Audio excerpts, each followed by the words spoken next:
The life and sad ending of Johnny Burnette. Johnny Burnette was born John Joseph Burnette on March 25, 1934, in Memphis, Tennessee, U.S. Johnny attended Blessed Sacrament School, and after graduating from 8th grade he went to Catholic High School, in Memphis.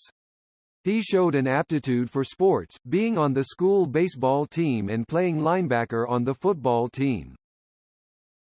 Both he and Dorsey were also keen amateur boxers and later became Golden Gloves champions.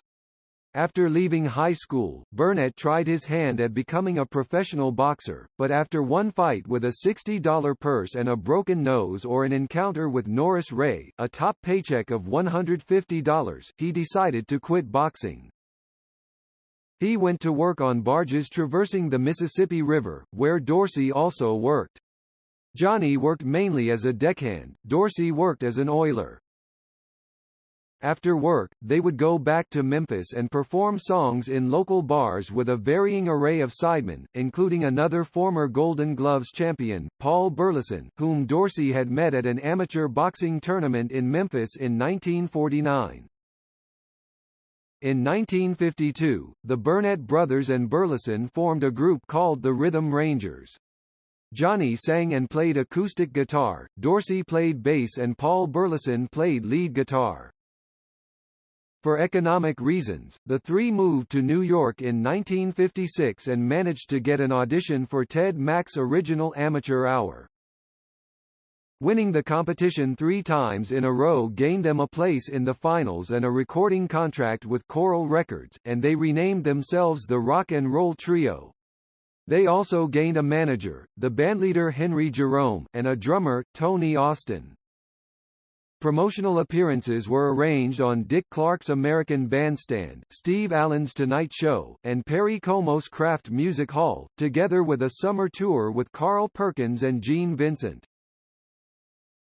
On Sunday, September 9, 1956, they appeared as finalists in the original Amateur Hour at Madison Square Garden.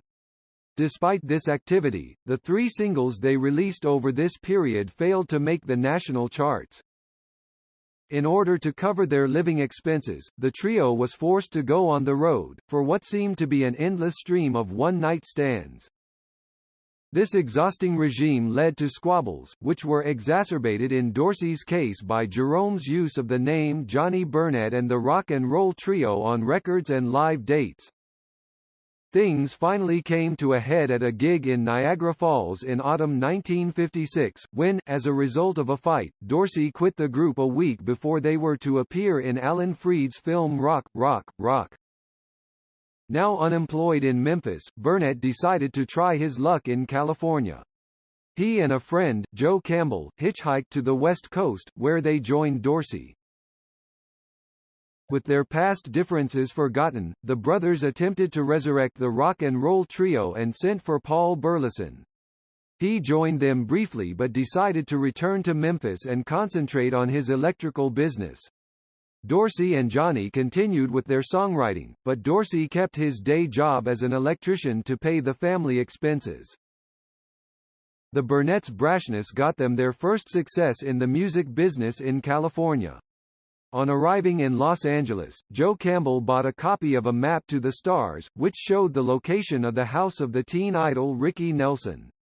In an effort to get their songs to him, the Burnettes and Campbell decided to sit on the steps of his house until they could get a meeting with him. Their persistence worked, and Nelson was sufficiently impressed with their work that he eventually recorded several of their songs, including Believe What You Say, It's Late, Waitin' in School, and Just a Little Too Much, amongst others. Other Imperial Records artists, such as Roy Brown, benefited from their songwriting.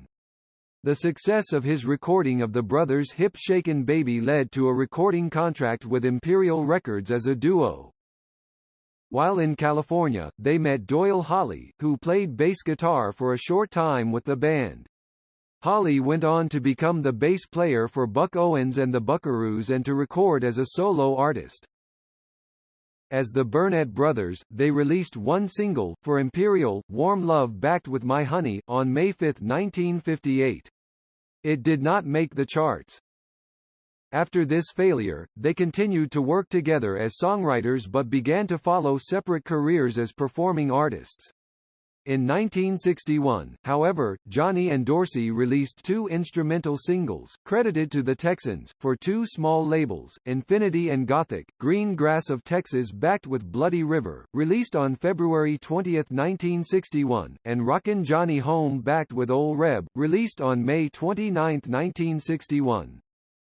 Another instrumental, Lonely Island backed with Green Hills, credited to the Shamrocks, was released by Liberty Records on June 6, 1962. Green Grass of Texas and Bloody River were to be re-released in February 1965 on the VJ label, again credited to the Texans.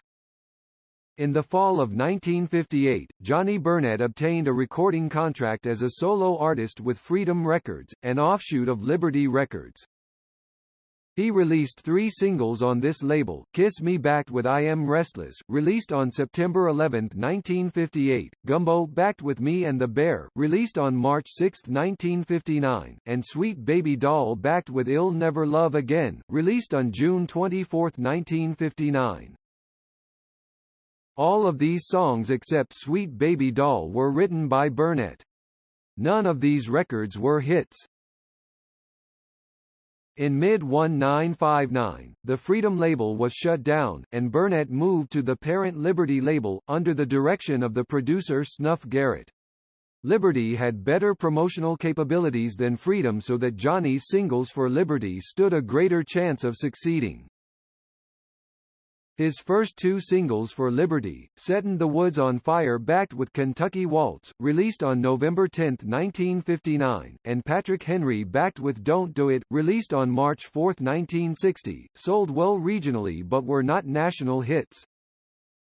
However, his third single, Dreamin' backed with Cincinnati Fireball, released on May 4, 1960, reached number 11 on the Billboard Hot 100 and number 5 in Britain. It sold over 1 million copies and was awarded a gold disc by the RIAA. His fourth Liberty single, You're 16 backed with I Beg Your Pardon, released on October 5, 1960, did even better, reaching number 8 on the Hot 100 and number 3 in the UK singles chart, and earned him another gold record.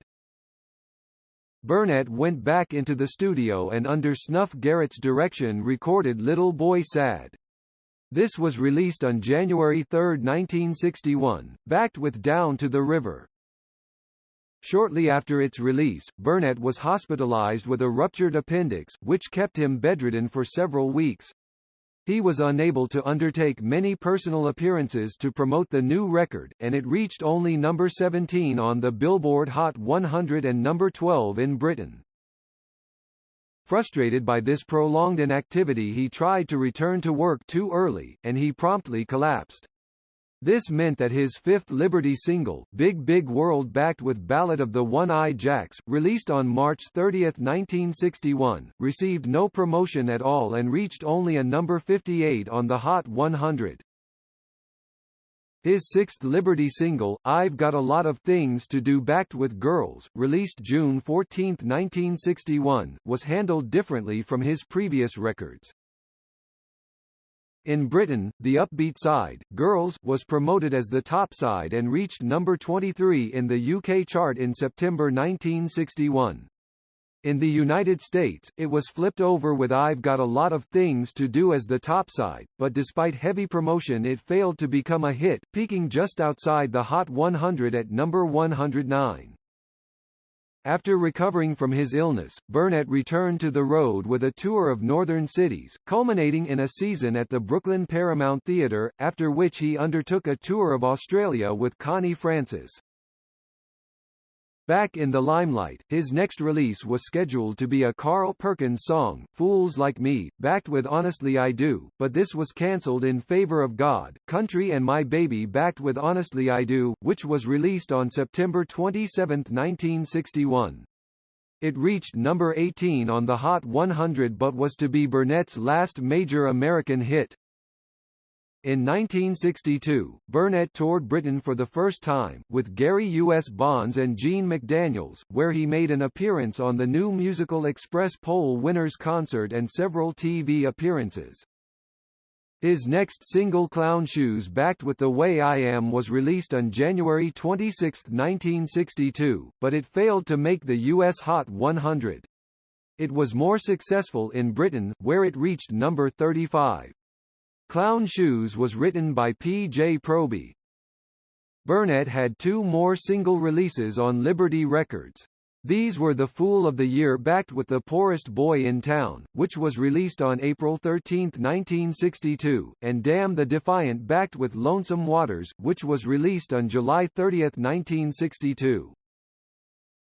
Neither of these singles was a hit, but Damn the Defiant, a Johnny Horton-style naval saga, was Burnette's first self-penned A-side for Liberty. It was also his last single for the label. On August 14, 1964, Burnette's unlit fishing boat was struck by an unaware cabin cruiser in Clear Lake, California. The impact threw him off the boat, and he drowned. When he received the news, Dorsey Burnette called Paul Burleson, who flew out to comfort him and attend Johnny's funeral. The two men were to keep in touch until Dorsey's death of a heart attack in 1979. Johnny Burnette is interred at Forest Lawn Memorial Park Cemetery in Glendale, California.